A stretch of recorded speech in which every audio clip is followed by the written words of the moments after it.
matrescence, the developmental stage of becoming a mother, is sometimes associated more with postpartum, but I really think that it's a spectrum across the lifespan of being a mom, because with every age, your kids change, you change.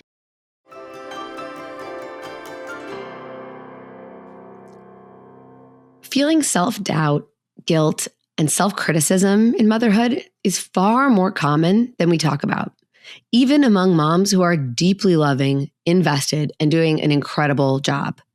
Hi, welcome to Securely Attached. I'm Dr. Sarah Bren, a clinical psychologist and mom of two. In this podcast, I've taken all of my clinical experience, current research on brain science and child psychology, and the insights that I've gained on my own parenting journey, and distilled everything down into easy to understand and actionable parenting insights so that you can tune out the noise and tune into your own authentic parenting voice with confidence and calm. Back on the podcast this week is therapist and co-author of the new book, When Good Moms Feel Bad, Rebecca Geshuri. In her work, Rebecca tailors an internal family systems approach specifically for motherhood, helping moms develop a deeper and more compassionate understanding of their inner dynamics. In this episode, we talk about why so many capable, loving, and deeply invested mothers still struggle with guilt, shame, and the sense that they're never doing enough. We explore how cultural expectations of the, quote, good mom get internalized, how self-criticism becomes a coping strategy in motherhood, and how understanding our internal parts can help us respond to ourselves with more compassion instead of judgment. This is a conversation about naming the invisible emotional labor of motherhood, creating more internal safety, and redefining what it actually means to be a good mom.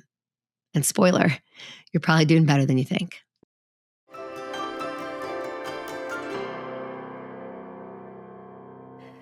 Hello, Rebecca. Welcome back. Thanks, Sarah. It's so good to be here. I'm always happy to see you, always. And for those of you listening, Rebecca has been on the podcast a number of times, and you have talked a lot about this really cool way that you've taken IFS, internal family systems, and parts work, and really translated it to the unique experience of motherhood. And now you have a book that is out now, and it's called When Good Moms Feel Bad. And I'm just so excited to talk to you about this book today and all of your incredible work you've been doing in this space. Thank you so much, Sarah, for having me and for helping us amplify this book and get it out there into the world. It's been, a while that we've been working on this, and you've been there from the beginning. So, well, maybe not exactly the beginning, because I think the beginning is really a long time ago. Isn't that crazy? Like these ideas have so many years before they turn into the fruit of the labor. Yes. Oh my gosh, totally. But you were there at a very important point where we really started to hone exactly the way we wanted to say what we wanted to say. So, so I'm just glad to be here today. It was fun watching that catalyze, but I'll link the first interview that you did in the show notes to this episode so people can go back and listen to that. And I definitely encourage you to do that. Because you really get into, in the first episode you did with us, you get really into what IFS is and how you approach working with mothers from an IFS lens. But just so that people are familiar enough, can you talk a little bit about what IFS is and how that then gets translated into your work with women and mothers specifically? Yeah. So fundamentally, internal family systems is a non-pathologizing modality of therapy. And the reason I call it non-pathologizing is because the concept is that we all contain a multitude of parts, and no parts are bad. They all have good intentions. And so if you come from that beginning philosophy, then there's so much more availability for healing. So the concept would then be that there are a few different types of parts. There are proactive parts in you that are what they call managerial parts or managers, that proactively are trying to help you stay out of some kind of pain. All parts are really just trying to protect you in some way. But those managers are really proactive. And then there are what they call firefighters, which are parts that are reactive, and they don't really care what's going on. They're just going to try to put out the fire. So, an example of that could be even like scrolling on your phone all day long, or, eating a lot of ice cream, or sometimes firefighters come out like rage, even suicidal parts. Would be firefighter parts, parts that just want to take you out of the pain, no matter what the consequence. And then underneath those two parts are exiles, and those are really sort of the baby parts, the parts of you that are hurting, the ones that have narratives like "I am bad," or "I'm not good enough," or "I don't matter." And so those managers and firefighters are really trying to protect those parts. So when we were sitting in our offices seeing all of our clients, and also, by the way, working on our own mom parts, we started to see the same ones kind of pop up again and again and again in the context of motherhood. Matrescence, the developmental stage of becoming a mother, is sometimes associated more with postpartum, but I really think that it's a spectrum across the lifespan of being a mom, because with every age, your kids change, you change. The more you learn about yourself, the more you learn about your kids. I'm a totally different mom now than I was 22 years ago when my oldest was born. And with each of my three kids, I'm a very different mom. And I never thought that that was going to be the case. When we had kids, I remember saying to my husband, we're going to be the same parents with all the kids. It's going to be fair. They're going to, have all the same opportunities and all that stuff. But the truth is that I'm different, and each of them needs something different from me. And each of them probably elicits different parts of you. 100,000,000,000%. Yeah. Right. Yeah. So like we can never be the same parent for each of our children, because we're in a relationship with that human, and they're different humans. And so the dance is different. Yes. Completely different. Yeah. And, if you can learn to ride the waves of that, or to use your metaphor, to do the dance, it can actually be really fun and enjoyable. But if you're, clawing your way up the riverbanks, just mixing metaphors all over the place here, but that's kind of how I picture it in my mind. In early motherhood, sometimes I felt like I was literally crawling up the banks, and I needed to learn how to flow down the river instead. Mm-hmm. Yeah. And this parts work has really transformed how I parent, and also just the compassion that I have for myself. So this work is really born out of not just professional experience, but personal experience of being a mom. Yeah. And in the book, you really talk about like the mother's inner system. Like, is that informed? It sounds like that's informed by kind of a compilation of like you getting glimpses into the inner systems of all these women who you've worked with, your own reflections on your own inner system. Like can you talk a little bit, like help our listeners know what that means to have a inner system?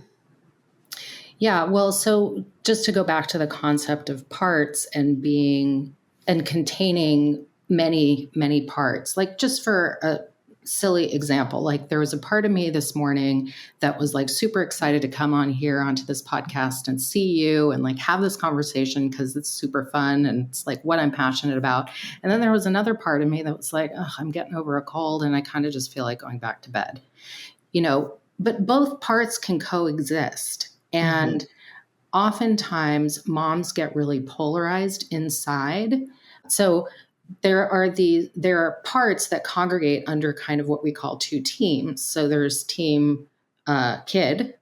Those parts are really focused on the kid, no matter how old they are. And there's also a group of parts that are congregating around what we call team what about mom. And those parts really are focused on what mom needs. But oftentimes we get pulled in one direction or another, and that's polarization. That's like one has to take over the other. And the truth is, both teams actually are really important because moms matter just as much as kids matter. And sometimes we have to call on certain parts to lead when, let's say there's a safety issue, like your 3-year-old is about to run into the street. Your team kid parts have to, mobilize and and that caretaker maybe is like, oh my gosh, right? Got to get the kid and make sure that they don't run into the street. But once that crisis is over and you realize, oh my gosh, I'm late for my meeting, and actually I'm 10 minutes late for my meeting and my boss is going to be really mad at me, then you kind of flop over to team what about mom. So that's kind of going on all the time inside. And because I can relate to that. I'm constantly battling with and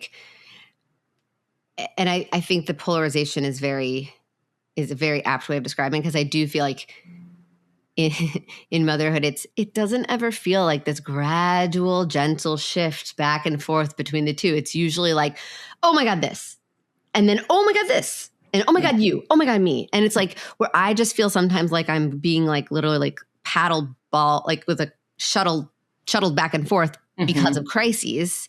Yeah. And one, that does a number on my nervous system, but also I imagine it concretizes or crystallizes these pathways of polarization. Needs are only really emergencies. And when is there, it doesn't make for a lot of balance or graceful moving in and between the two, let alone can we both have our needs met at the same time calmly? When does that get to happen? And then to complicate things, going back to something we were talking about earlier, that new motherhood really sets you up in a way for, what's to come. So this book is really for all moms. It doesn't matter how old your kids are. But postpartum or early motherhood is sort of a foundation. And what tends to happen is that during that period of time when you're very open, literally, figuratively, metaphorically, you have to be really open in order, if you're birthing a baby, of course, physically. But, even if you're not the birthing parent, you also have to be open and vulnerable to connect with the person that you're raising. And so that kind of also opens up what we call the perinatal portal, which is a portal to your past. And sometimes I had a yoga teacher once who said something like, looking at your kids is like looking in a mirror, and sometimes what you see isn't always pretty.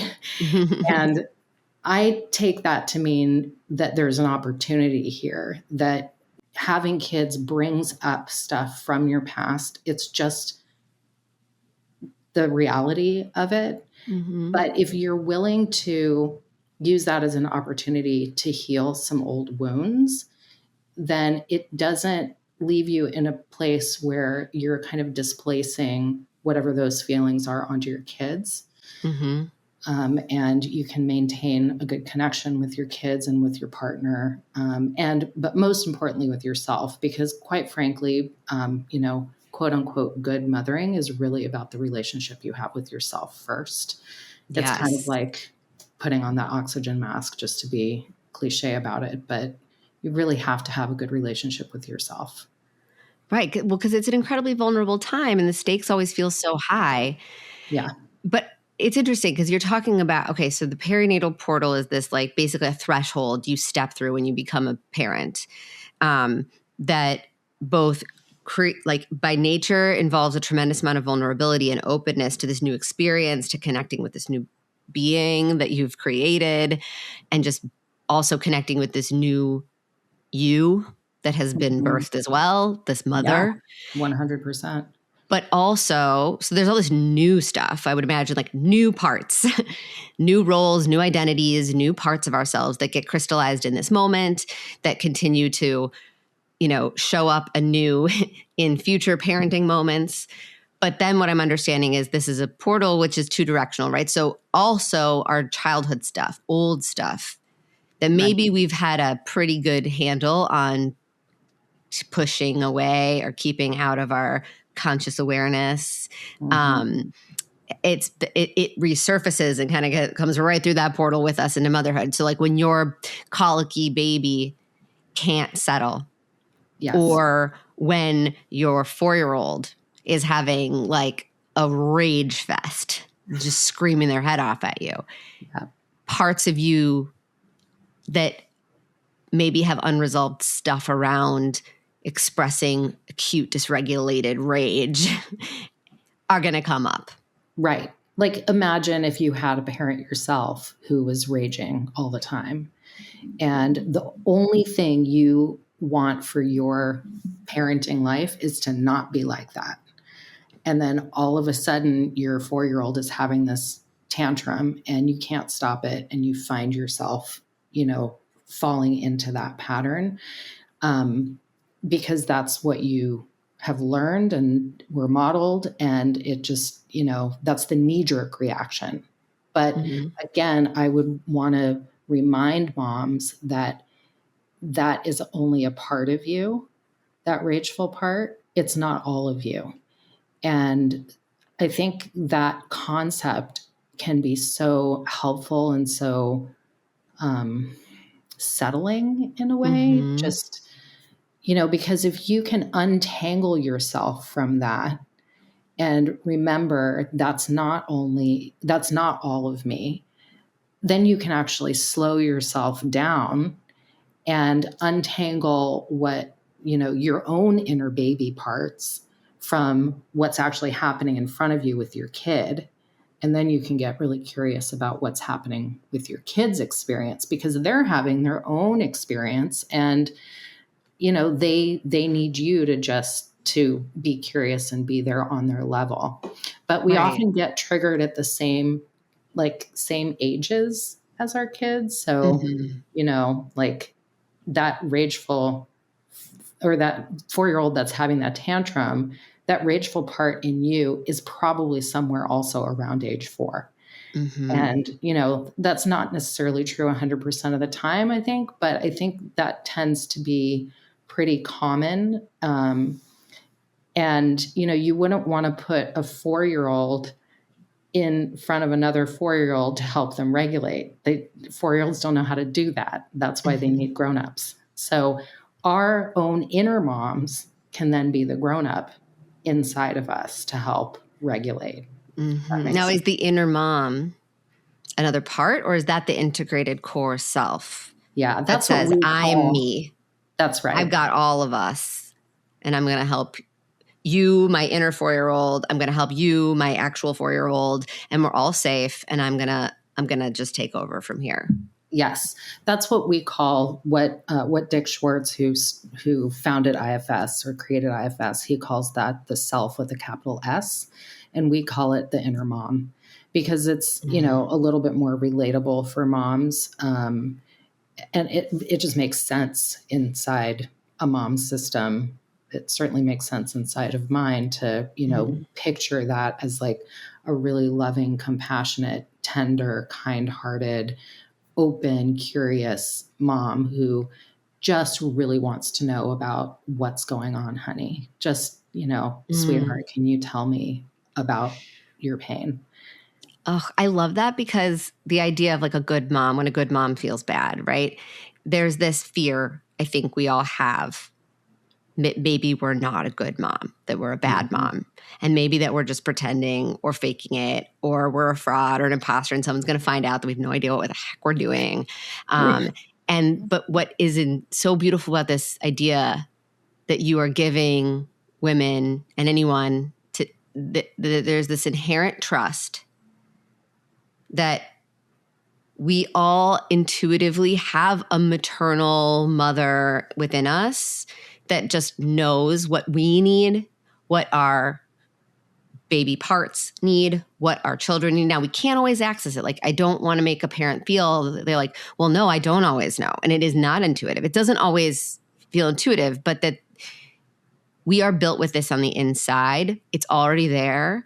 We have the capacity for it. And it makes sense that it's not always accessible. But that's so, I don't know, it's so empowering and like trust giving. Yes. To me, this idea of the inner mother that we all have. Yeah, you're born with that. You're born with it. It's your birthright. And no matter what happens to you, even really horrible things that happen to you, parts get kind of created because they need to protect you from that feeling, that pain that happened before. But the self, or this inner mom, doesn't get destroyed. And so we are just learning again how to access it. And, it takes some intentionality to learn how to access it again. It's not just a switch that you can flip back on.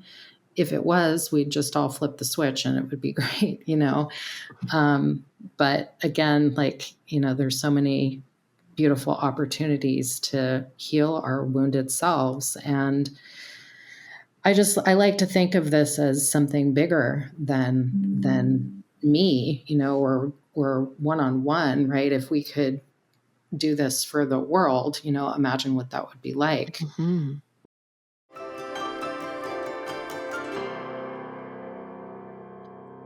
As we're talking about how motherhood can bring up so much self-criticism, guilt, and emotional overwhelm, I want to pause for a quick moment to share a little bit about the work that we do at my group practice, Upshur-Brunn Psychology Group.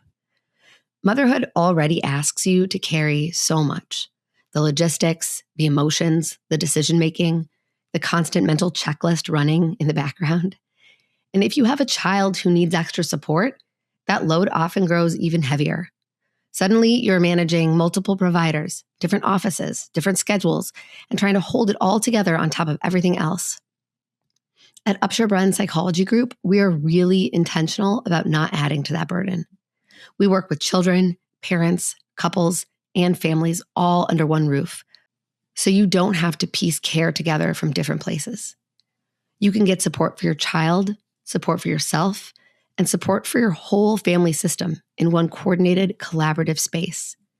Our goal is to help you feel more grounded, more supported, and less alone in carrying everything. When some of that mental load can be safely outsourced, it creates more room for relief, connection, and sustainability in everyday life. With both in-person and virtual services, we offer flexible options designed to meet families where they are. You can find a link to Upshur-Brunn Psychology Group in the episode description wherever you're listening, or visit upshurbrunn.com to learn more. All right, now back to my conversation with Rebecca Geshuri.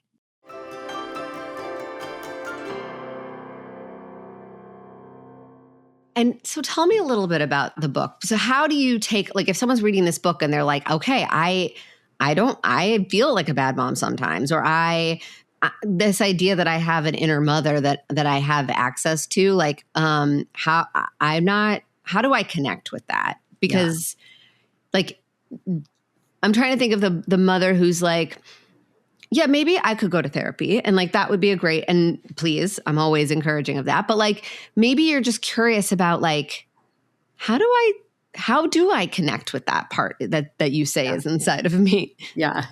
That's a good question. So first of all, I want to say, the book is obviously not a replacement for therapy. And if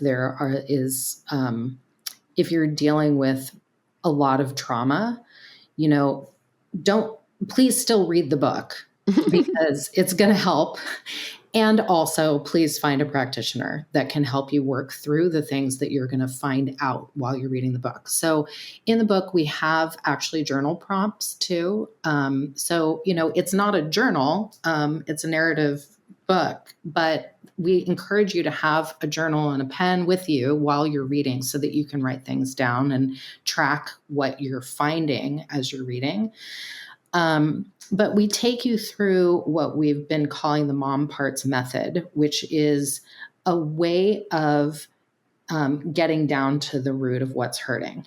And so it starts with identifying your parts. And you can't really do the work if you don't know what your parts are, right? So we kind of help you go mining for that inside yourself. And that starts with a visualization. And actually, on my website, I have the meditation actually recorded. So if you want an audio guide to that meditation as opposed to reading through it while you're going through the book, then you're welcome to download that for free. Okay, we'll link that in the show notes then. Yeah, that'll be helpful, I think. So step one is identifying your parts. And then those parts have, and we've come up with these 32 parts that are the most common that we kept hearing about over and over again, like I said, in our work with moms and groups and one-on-ones and even 32, that's way more than I was expecting. I mean, I know it's complex to be a mother, but 32 parts. Yeah. Well, and we had more. Give me an example. Give me an example of like what you mean when you say 32 parts. Like, what are some of the parts? Well, some of the parts, for example, are like, I'm looking at a list here because, I have a menopausal brain. But, like an angry part would be one, or a depressed part, or a numbing part, or an inner critic, or a perfectionist, or an anxious part, or a caretaker. So I'm hesitating because in IFS therapy, it's kind of protocol that you don't actually name somebody else's part as a therapist. You allow the client to really come up with the name for themselves. But we've found that it's also very validating to offer a mom, I hear an anxious part. And actually was doing a mom part salon yesterday with a group of moms. And one of them said at the end of the group, it was so validating to see those 32 parts in front of me and to be able to pick which ones made sense. And of course, a mom can name their own part, and that's totally allowed. Right. Well, and at least in my understanding of the way I integrate IFS when I'm working with clients is the describing the part and naming the part are sort of different, right? Like I might say to someone, how old is that part? That part sounds like a really young part, or that part sounds really anxious. To me, that's describing it. And then they're usually like, oh yes, I know exactly how old that part is. And this is, by the way, I am not a formally, I don't do exclusively IFS. People don't come to me knowing that we're going to do IFS. So I don't even tell them about IFS parts work ahead of time. Someone will be telling me something and I'll be like, that sounds like a really young part. How old is that part of you? And they always have an answer, no matter what. They don't need to know anything about IFS. They're always like, yeah, I think that part is 8 years old. Yeah. And they're usually surprised by how well they know that answer. And because it's what I love about IFS is I think it's just a nomenclature or a way of, it's a way of describing a phenomenon that is just human. And we all innately kind of know it because it's just, I'm biased, but I genuinely think it's it encapsulates a lot of the human experience in a way that people can relate to. I don't think it's this new discovery. It's just a new way of describing this phenomenon and that people can really understand and relate to. And then when you ask someone how old is that part? how old do you think that part is? They usually know the answer. And I think that speaks to the veracity of this thing. But then Yeah. so you might say to a mom, is that an anxious part or an angry part? Or, you have these 32 parts that you've identified, but that's really a descriptor of like the quality of the part. The person themselves is going to know, who is my anxious part? How Right. old is my anxious part? Right. What is my anxious part look like and sound like? And because they live in your head, you know who they are. Yeah. Well, not only do they live in your head, they live in your body, Right. So that's another really important tool, which the visualizations help with, which is getting to go, what we would call bottom up, as opposed to like it being in your thinking mind. Because body sensations are really clues to parts. So, like if you feel your heart racing, maybe that's your anxious part. Maybe it's some other part. I don't know, but that's a clue to get curious about. What's going on? Why is my heart racing right now? Maybe if I put my hand on my heart for a second and I just notice, then maybe I'll be able to get some clues. One thing that I came up with to help me do that, and also to kind of, moms always want practical tools of things that they can do, because sometimes these concepts can feel a little bit esoteric. I came up with this acronym, SLOW, and it's really simple. It's just, the S is soften your body. So maybe you close your eyes, maybe you soften your jaw, and you just notice what you're feeling in your body. Those are your sensations, your clues to parts. And then the L is for listen. Listen to what you're noticing, what you're feeling, what you're hearing, and just stay with that. And then O is open your heart to what's here. So maybe there's some sadness that comes up when you open your heart, or maybe the anxiety surfaces even more. And just see if you can stay open to that. That's curiosity.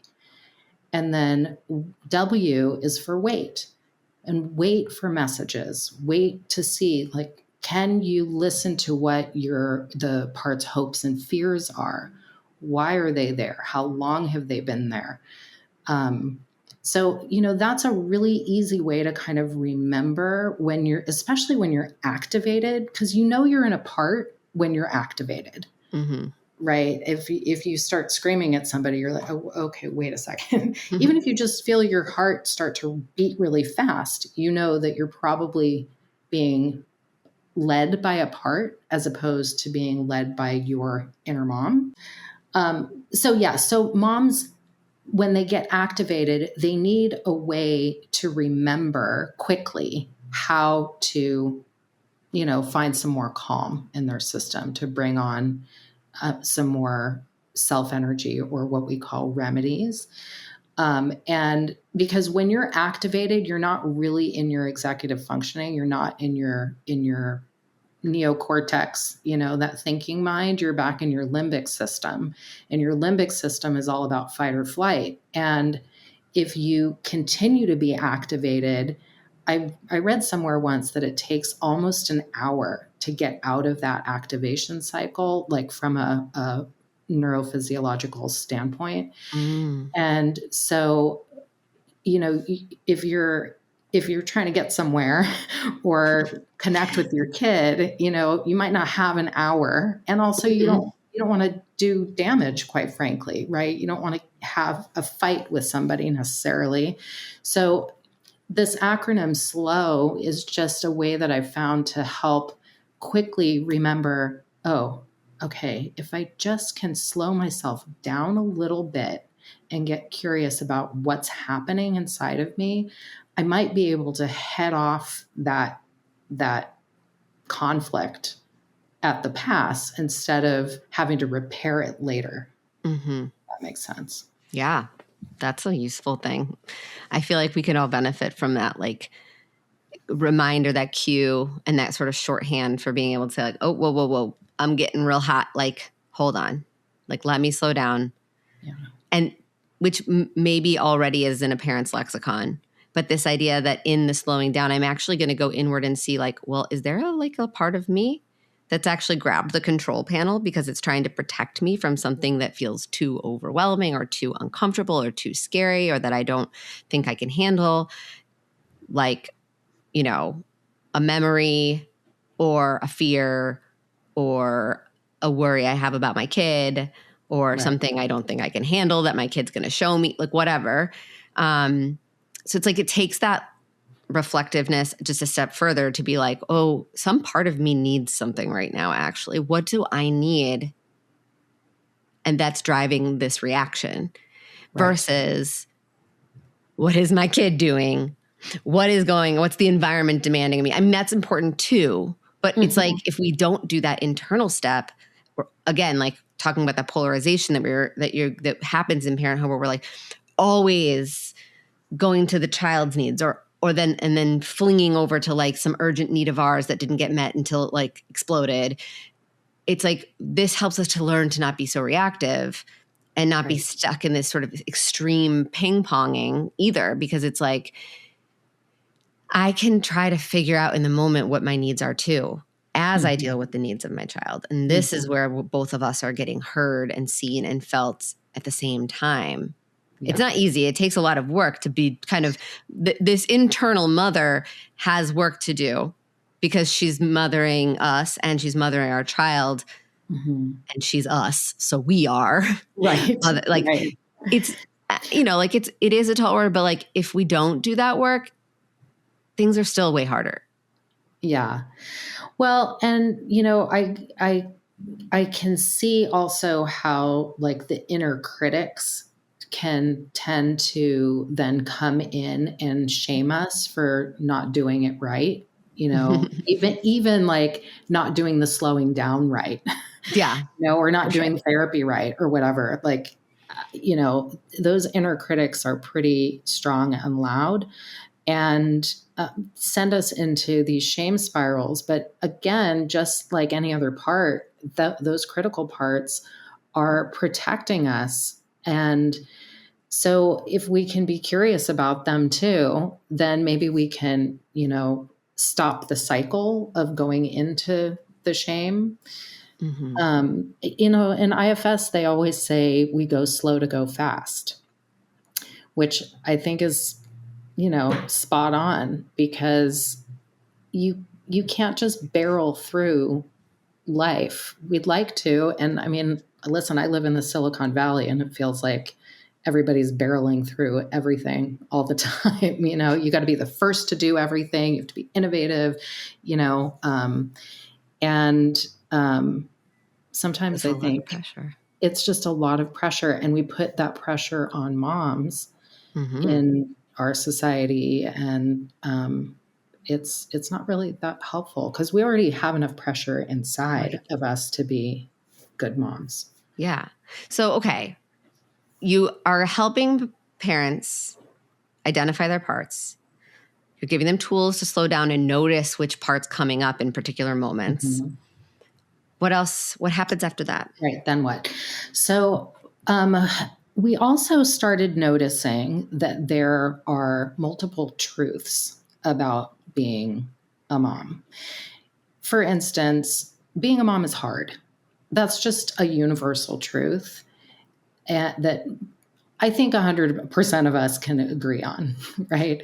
Yeah. My kid is a work in progress, and so am I. That's a truth. So we have a bunch of truths that, again, we kept really landing on again and again that validated what those parts were feeling. And so, like, when your caretaker part, for instance, is really activated, and it can hear you say, yeah, gosh, being a mom is really hard. It takes a lot out of me. And there's just so many things to deal with. That can help kind of settle the part a little bit, and also then help you get to what's underneath all of that, which is what we call the inescapable vulnerabilities of motherhood, which There are only two. It's shame and grief.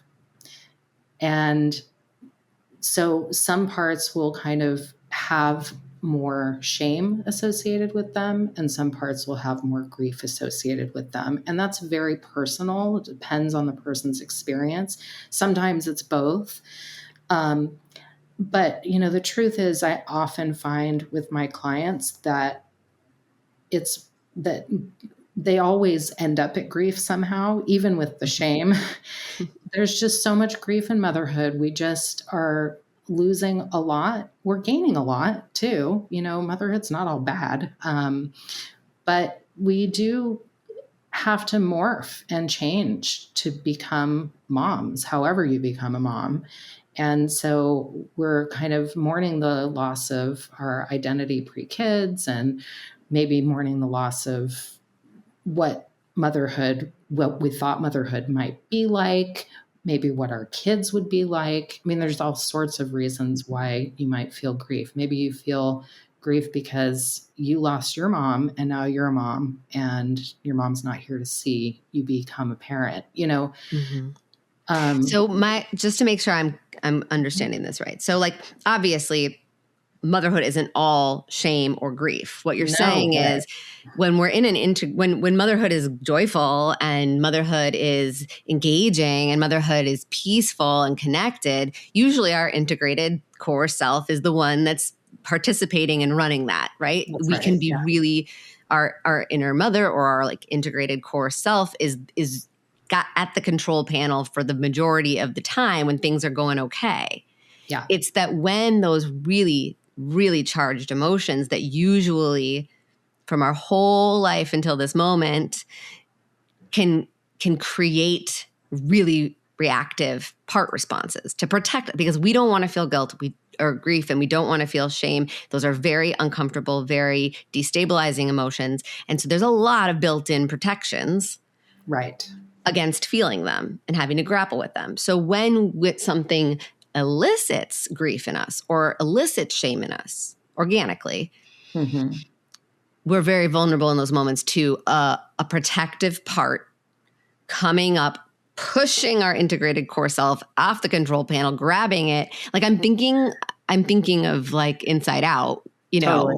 Yeah. because that's the movie was like very much IFS informed. And like you have like in Inside Out 2, you had the anxiety part just totally take over the whole control panel.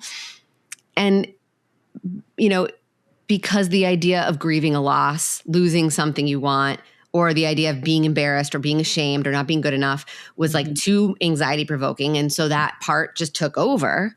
Right. And so it's like, it's just that there's certain, like you said, inevitable vulnerabilities that are very likely to sort of like throw chaos into the system and get a protective part to just kind of like jump in front and take over. And if that's a 4-year-old part, you're going to be operating off of 4-year-old regulation skills and probably make things worse, not better, even though the intention is to keep us safe. Exactly. That makes sense to me a lot, actually. It really validates the experience of motherhood, right? Yeah. Well, a bunch of kids inside of me trying to keep me from feeling overwhelmed and bad about myself.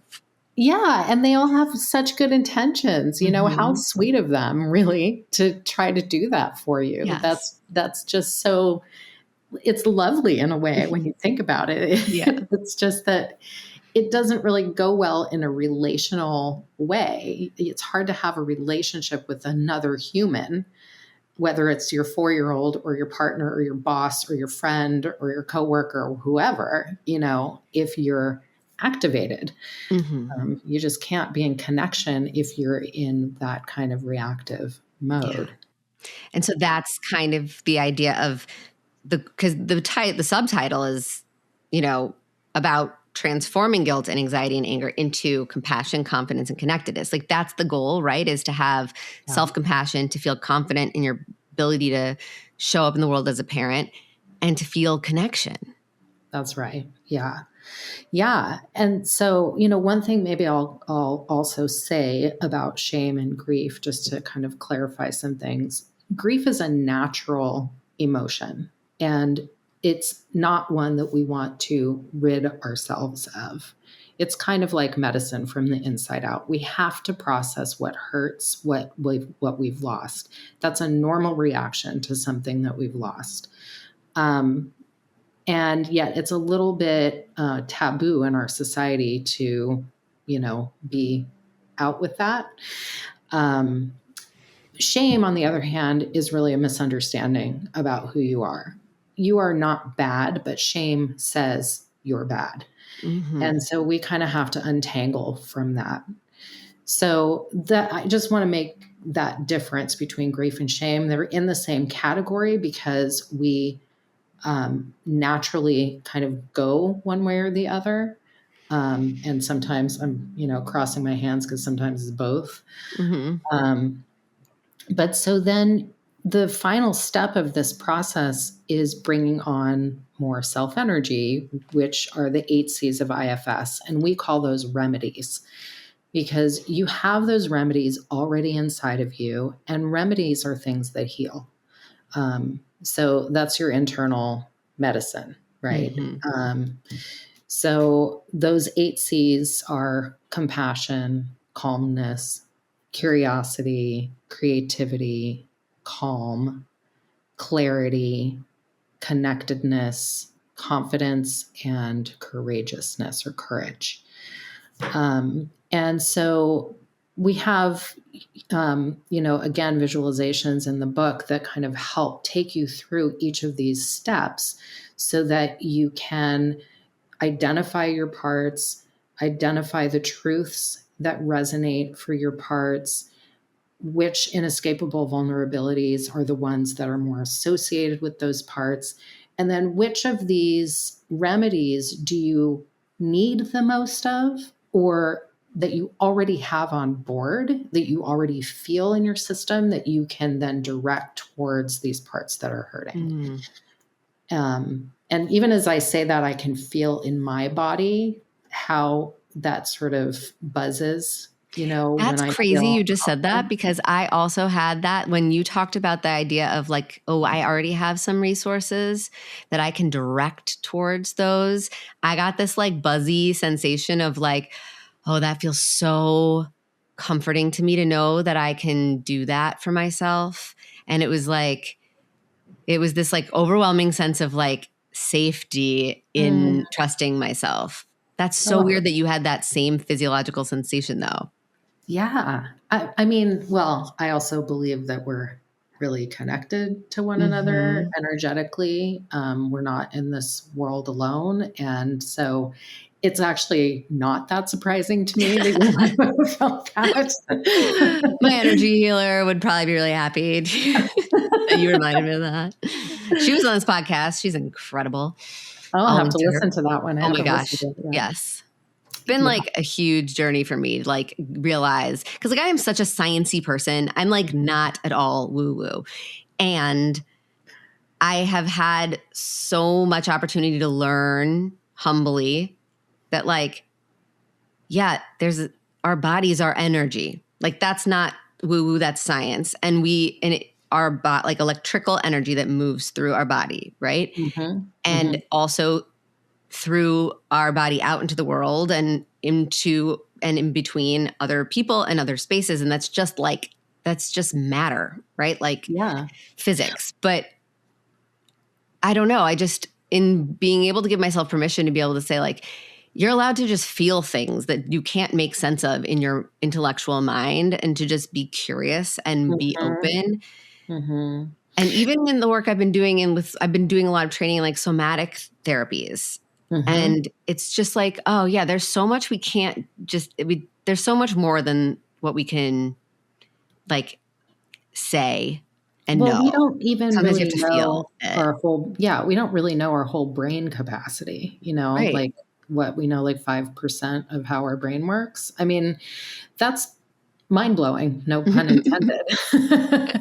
But that's why these sort of somatic therapies, like IFS, somatic experiencing, brain spotting is another one, EMDR, all of those modalities of therapy really start with what those energetic sensations are, and with having an openness and a curiosity towards listening to what is happening. Because, I also do brain spotting, and sometimes people will say, I don't know why this story is coming up right now, because I was talking about something completely different before, Mm-hmm. but it's coming up. So, and I'm like, okay, just go with it, right? Mm-hmm. Just see where it leads you. And that happens a lot with our parts. If we just listen to what they're trying to say, then we might be able to hear them also. But if we just, keep barreling through and say, "Oh, no, I don't want to listen to you, anxious part. Yeah, no, I don't like you. I don't like being anxious." That's a part too. So we tell the I don't like it part to step aside and give us a little space, and maybe then we can listen to the anxious one a little bit more. But Yeah. I think that's an important point. Yeah. I'm so glad you wrote this book. It's just, this is exciting that this is now kind of so accessible to people. But if people want to connect with you, they want to learn more about the book, where can we send them? Well, you can send them to my website, RebeccaGeshuri.lmft.com.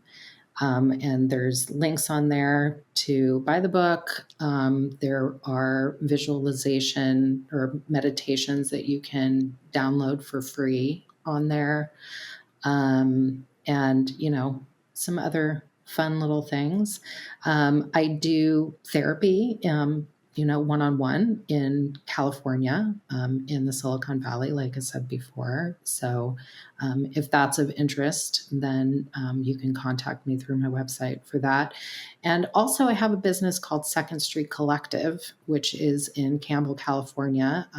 And it's a collective of licensed therapists, many of whom actually specialize in parenthood or reproductive mental health, family systems, kids, teenagers, neurodivergence, kind of everything, actually. Amazing. And so we, if I'm not available, there are 10 other people who can. Amazing. That's so great for anyone listening in California. Yeah, and That's the telehealth thing. also. It's like, it's so hard to find people that are licensed in your state to do all this work. So it's good to have a Rolodex. Yes. Across the country. But thank you so much. Everyone go out and get this book. Rebecca, thank you for sharing all of your wisdom again with us. And I can't wait to see you again soon. Thank you so much, Sarah, for having me.